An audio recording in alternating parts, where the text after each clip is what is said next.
they shouldn't be allowed to control artistics, and so they should be free to set up their show wherever they want to.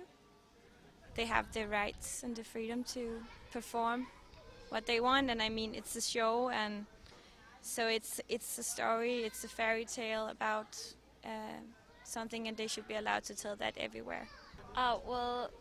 They shouldn't come and interrupt. If it doesn't follow the Chinese traditions, they can come and tell the people holding the show, and they can maybe together find a solution that China would support, because I cannot understand why they do not want a Chinese show to be held in Denmark, because we want to know others' cultures, so that's okay, but maybe that's a good thing for the Danes to be introduced to a Chinese show. So I don't understand why the Chinese government or who they are stopping this show in Denmark. You should be allowed to public it, so we can see the Chinese culture and we can embrace the world. And yeah, I would like to know more about the Chinese culture, so of course I would watch the show if it were in my town. Yes, I think it is, because we like to have our freedom here in Denmark to do what we like, for the legal things. Yeah. Knowing where the reaction come from, it comes from the Chinese Communist Party. I don't think it's an overreaction. It's a perfectly natural reaction on their behalf.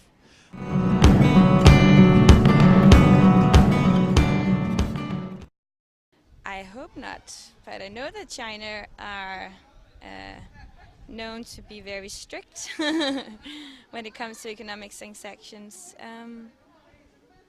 but I hope not. I'm not sure that will affect the economy, but maybe the relationship between the Danes and the Chinese, maybe. I think it would. No.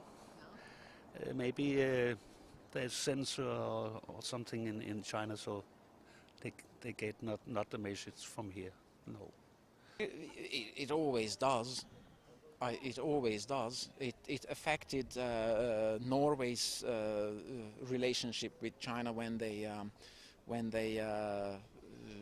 without the consent of China, or actually quite it was the Nobel Peace Prize or somebody they handed that, or somebody was awarded the Nobel Peace Prize, and the Chinese government expressed their wishes against it, and they had very strained ties. The same can happen for Denmark.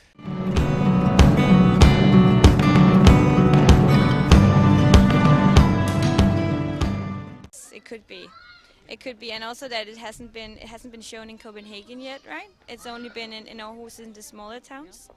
So that is a dangerous signal that they can influence the economics by threatening others.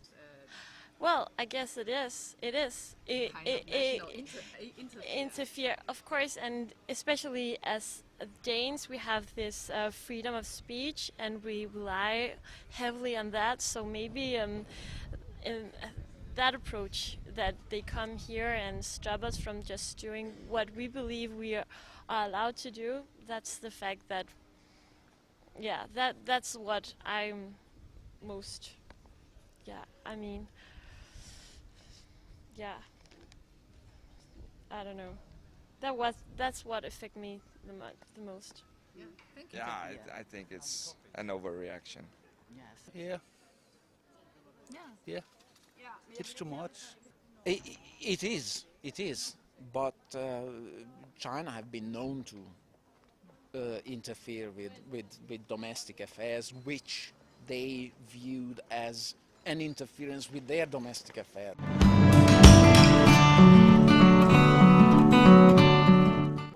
I think we should ignore it. We need to keep the freedom of speech and the artistic freedom alive. We will have to ignore it.